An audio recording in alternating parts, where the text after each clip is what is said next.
everybody, and welcome back to the MBM podcast. I'm Benny Moses. And my name is Matthew Moses.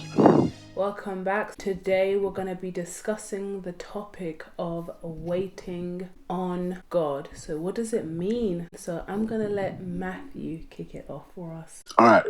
Thank you for that. Basically, the topic is waiting on God, right? So in order for you to understand what it means, for you to get the full understanding of what it means, you need to research it, right? Mm-hmm. So according to my research, so waiting on God means standing still, waiting on God's instruction, waiting on God's words, waiting on God's direction. When someone says, "Oh, wait for me," what does it mean? Mm-hmm. When someone says "wait for me," it means, "Oh, wait, there's something I need to tell you," or "Wait, there's something I want you to do," or "Wait, because why? I need to follow you to somewhere," or I want to follow you to wherever you're going to," or something like that. So when you're waiting on God, you're standing still for God's instruction because you're waiting on Him. Mm-hmm. You're not waiting for Him, you're waiting on Him. So which means you're waiting on Him. So which means when you're waiting, you're relying on Him to give you the direction and the instruction of what to do. It's just like, for example, like if you look at the 10 Commandments, the Bible says that we have 10 Commandments, right? Mm-hmm. And those 10 Commandments are part of waiting on God. These are the instructions that God has given to us that will govern us, that will align us to what He wants us to do, how He wants us to behave,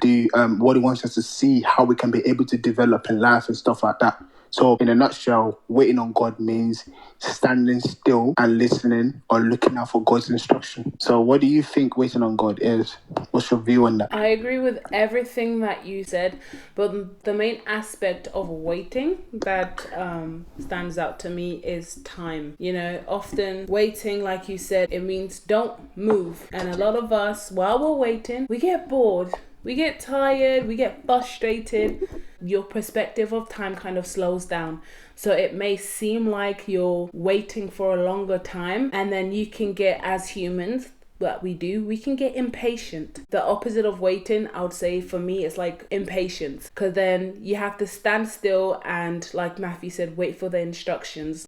Waiting is the action of staying where one is or delaying action until a particular time or an event. There's an event that is going to happen and you have to stand still. I would say waiting can feel like a delay, but there is danger when God says wait and you move. It's like when you're at the traffic light, when the red man is there, you have to stop, because if you go, there is danger and you can end up getting hurt. So God doesn't tell us wait for, I just want you to wait around, because I feel like a lot of people feel like, oh, I'm not going to wait on God's timing. I'm going to do things in my own timing. And then you find yourself in a sticky situation. And who do you call when you're in that situation? You just go back to God. So you might as well just wait on God, because He has seen everything beforehand. He has seen the danger. He knows, oh, this thing is coming to get you, or this attack is going to come, or if you make this move right now, it's not going to work right now. So he's already tested everything. He is, the Alpha and the Omega. He has seen it already. So He's saying wait. But as humans, we get impatient. So the next thing that we can discuss is, what should you do while you're waiting? While you're waiting, I would say keep yourself busy. I don't know what it is that you're waiting for, but while you're waiting, keep yourself busy. I'll give my own personal story. So me waiting, I would say as a young person, I've always you always have the idea of, I want to move out and have my own place. But you have to wait, because number one, you could be waiting for your finances to build up, waiting for the correct situation around you, the correct timing, the correct location. So I've always felt the urge to move out and be independent, but I just knew this timing is not now, so I need to wait. So I used to say to myself, God, in your timing, that's when I'll move out. And when you do things in God's timing, everything goes a lot more smoother. Yeah, it doesn't mean that you're not going to face tribulation or any shakiness, but it just means that your ride is smoother, because God has already seen the bumps and all of these things, and He will carry you over those things. When you wait on God and what He has offered you, when you look around you, it's just like, it's the most beautiful thing. Like, you've reached your destination, and not only have you reached your destination, but you're not broken. Remember the dangers? You're having to wait because there's a danger ahead that God has foreseen. So while you're waiting, you're being preserved. Often when people ask me, how are you? I'll be like, oh, I'm okay. I've been incubated. Incubation is a moment of pausing, and it could seem like a long time, but in that incubation time, though, to others, it may seem like, oh, there's no movement. But in incubation, you are waiting and you are growing. It's just like when women are pregnant for 9 months, that baby has to stay in there. You know, often you hear moms saying, oh, the baby wants to come out because it's kicking. But child, you have to wait because it's not your time to be ready yet. You haven't grown yet, and you have to be fully matured in order to move to the next step. Oh, that's a good point. So I would also say to wait on God means you are expectant or expecting something from Him. Might be an answer, a direction, information that you're waiting for, basically. Example of waiting on God. So there was a time I was reading the Bible, right? I think I was reading Psalm 100 from verse 1 in it. I didn't understand some few things, and I asked God, oh God, like, what does this actually really mean? And then I waited on Him, and then He gave me the answer. So what am I trying to say here? Is that a lot of people, you might have done every single thing that God wanted you to do, but the only thing that you're failing to do is waiting on God. That waiting aspect, you didn't wait. You followed God's instructions, but you're not waiting. So which means that it is possible that you can lose your blessings as a result of not waiting. You might have done every single thing God has said you should do. You might have built the land that God has said you should build, but that part that you're failing to wait on God can cost you a lot. Another thing I'm going to say is that let's picture it as a pregnant woman, right? When a woman is pregnant, they have to wait for 9 months, right? Before they're able to give birth. Maybe the reason why God is saying you should wait on Him is because you're pregnant for something. Now, a woman cannot give birth unless it is time for her to give birth. If she gives birth a month or 2 months before, they call that baby premature baby, right? Yeah. So which means if you don't wait for God, after you've done every single thing that God has told you to do, and you don't wait for God, it is possible that the person might have a premature baby, or premature finances, or premature marriage, or premature relationship. If you don't wait for God to establish you, it is possible that you can miss your blessings, you can have a premature blessing, and you can have a premature whatever that God has planned for you. It's not as if you're not going to get it. You might get it in another way. The Bible says that what God has planned for us is bigger and better than what we think, right? So if you get the blessing from other places, yeah, you're going to get the blessing, but it's not going to be as long-lasting as what God actually really planned or ordained for you. For example, let's look at Noah in the Bible. God gave him instructions how to build an ark for God. Noah was not a builder. It was a man that God chose, and then God gave him the instruction. Now, the only reason why Noah was successful with the ark was because he followed God's instructions, right? The only reason why Noah was successful is because it follows God's directions, instructions, informations, and details. Because when God is giving you an instruction, listen to the details of what He's saying. Get it down. That's why sometimes when God shows you something, you write down. When God tells you something, you write down. Now, God gave Noah instructions from the beginning of the building of the ark to the amount of animals that will enter into the ark. I'm just saying, like, narrating all this whole thing for us to understand that when it comes to waiting on God is very, very important. And I know that this is something that even me, myself, sometimes I fail to do. Let's not come here and start saying, oh, I do everything, I'm perfect. No one's perfect. Sometimes I fail to listen to God. Sometimes I fail to wait on God. Why? Because we're so much impatient. The only reason why people can't wait is lack of patience. Or you're not patient enough, so you don't wait. You do things how you would do things. You will say things how you would say things because you're not patient enough. You know, and that is it, to be honest with you. That is why we need to be patient, or that's why we need to be, what's it called? Yeah, patient. That's part of waiting on God. So now we're going to go into the benefits of why it is important to wait on God, right? And I'm going to start, which is the first benefit is full details of instruction and proper planning. So when you wait on God, God gives you the full details of instructions, and it will help you to plan properly. Yeah. It will help you to plan so you will know. For example, like when it comes to waiting on God, or when God gives you instructions, right? God doesn't give you one instructions. He gives you instructions after the other. For example, He gives you plan A, plan B, plan C, plan D. It gives you everything. Okay, what comes next? It gives you the next move. For example, God said, okay, build an ark. Okay, take this kind of wood. Okay, when you take this kind of wood, nail it to this one. Put this one to this one. Join this one to this one. Construct this one. So, like, don't just wait on God and just hear one thing and then you run off and then that'll be it. Because the rest of the other things that you failed to the rest of the other details that you fail to listen to or fail to grab or fail to take, they might be what might preserve your life. Maybe what God has told you first is something that you need to start. Maybe God says, oh, start the business, start this kind of business. You just took the business and then you just started doing the business and that's it. You don't even consult God. Okay, what next can I do for this business? What should I do? The starting of a thing is as important as the ending of a thing, right? Or the starting of a thing is as important as how you keep it going, because people can start something, but keeping it going is the hardest part. You can start it. Starting is not even that easy, but keeping it going is what is easy, right? So it is very, very important for us to wait on God, right? So the second benefit of waiting on God is avoid making mistakes. When you wait on God, you avoid making mistakes. You avoid going to the wrong turns, going to the wrong places, seeking help from the wrong friends, mingling with the wrong people. You avoid all these things because those are the things that will make you fall deeper if you don't wait on God. Now, the third thing, or the third reasons, or third benefit why we should wait on God is spiritual covering.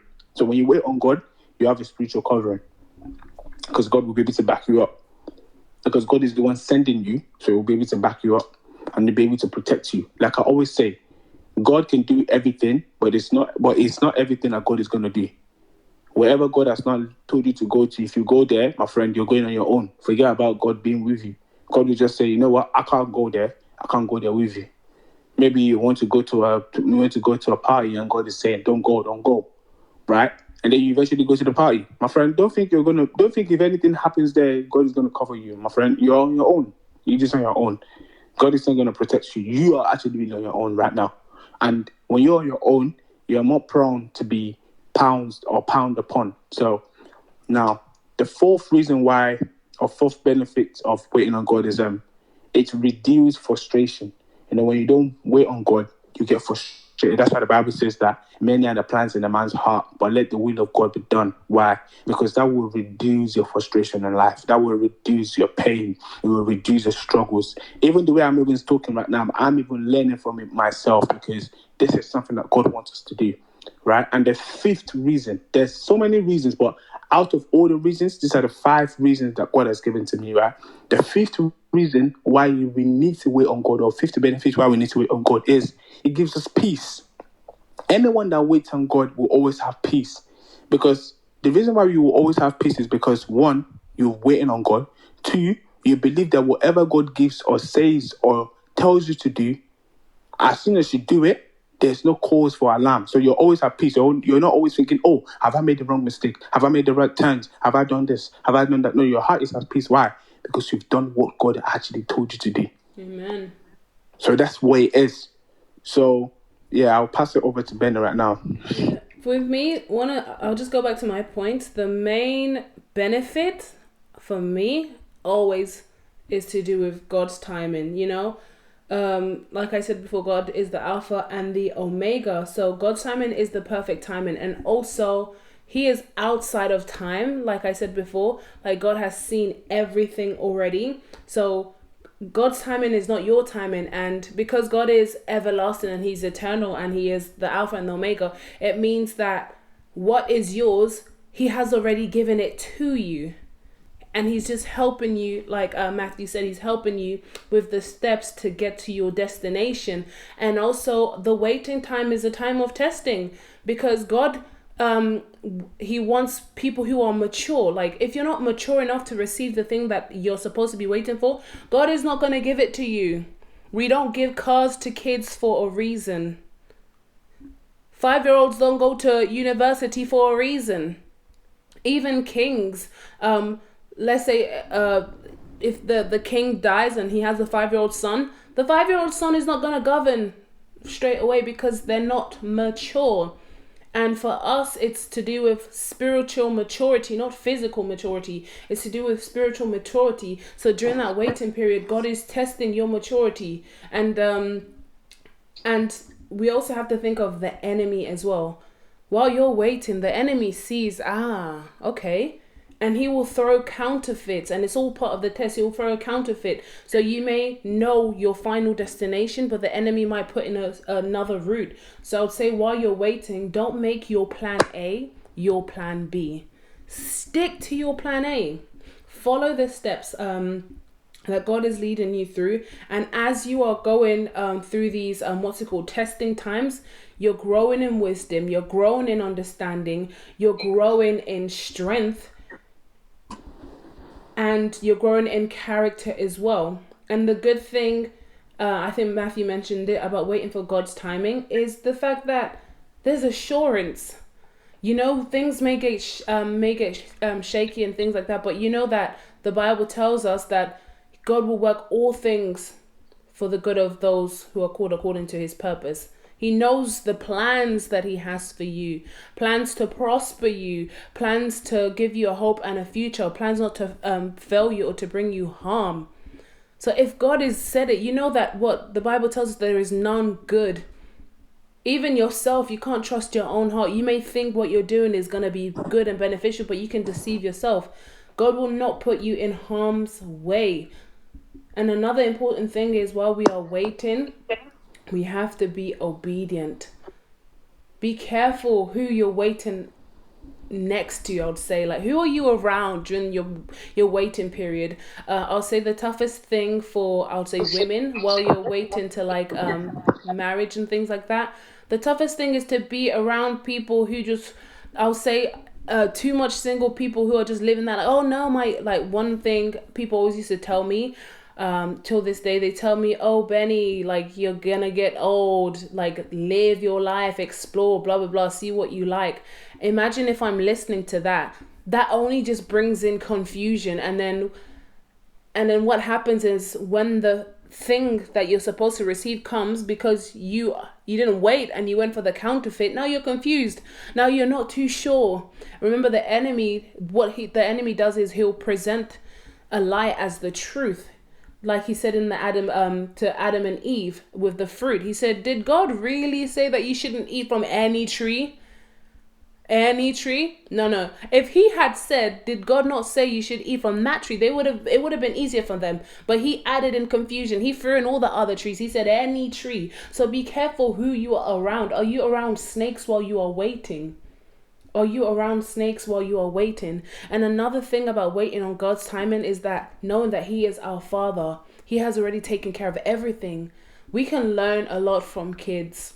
Like, when you watch kids, they don't worry about what time they're going to eat, what time they're going to sleep, what time they're going to do this and do that, because they just have that assurance that it's taken care of. So I think as an adults, even the Bible tells us to be like the little ones. We need to retrain our minds, you know. The world sees it as immaturity, but God sees it as humbleness and like reverence to him as well. He's already taken care of it. He's already taken care of it. Like, a child can be hungry. The mom already knows at 3 p.m. this child is going to eat. Also to do with timing. Because the mom knows if I feed them too early, then they're going to get hungry later on. And then they're going to go to bed late and be cranky and complain and probably be like, oh, why did you feed me or whatever? You know? And I would say, while you're waiting, focus. Focus on your own lane. Don't look left.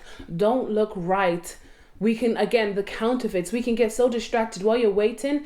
And it's like, though you are still, God is moving. You don't have to move because God is moving. So while you are still, don't look at others, because you're like, physically you look like you're still, but something is happening in the spiritual. God is moving, and you're looking at your left, you're looking at your right, you're seeing your friend there, Charlie, has gone and built houses and done this and done that, blah blah blah, but you haven't seen that in 5 years time there's going to be a market collapse in that industry, and God is asking you to wait for that period afterwards, because then everything's going to be cheaper or whatever, and then you can build up a bit better.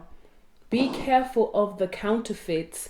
And my final thing that I'm going to say is, what is yours is yours.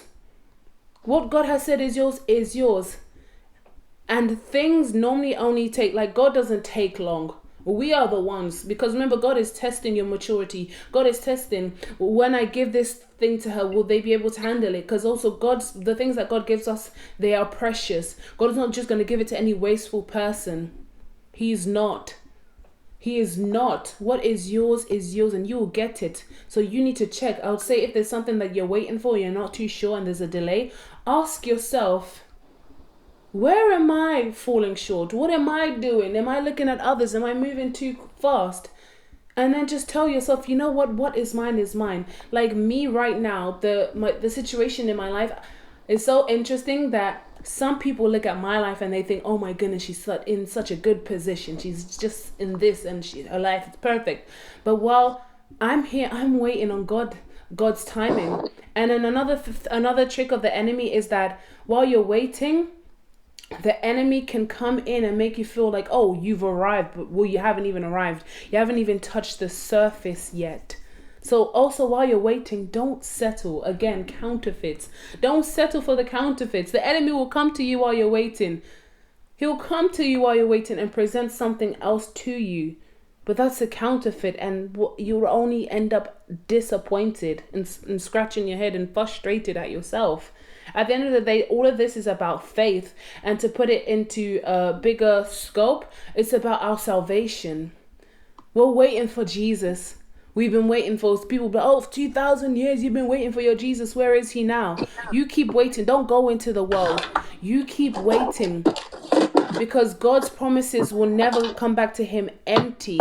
They are always fulfilled.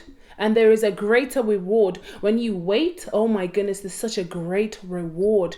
And what you are suffering right now, it will not be compared to the glory that is going to be revealed.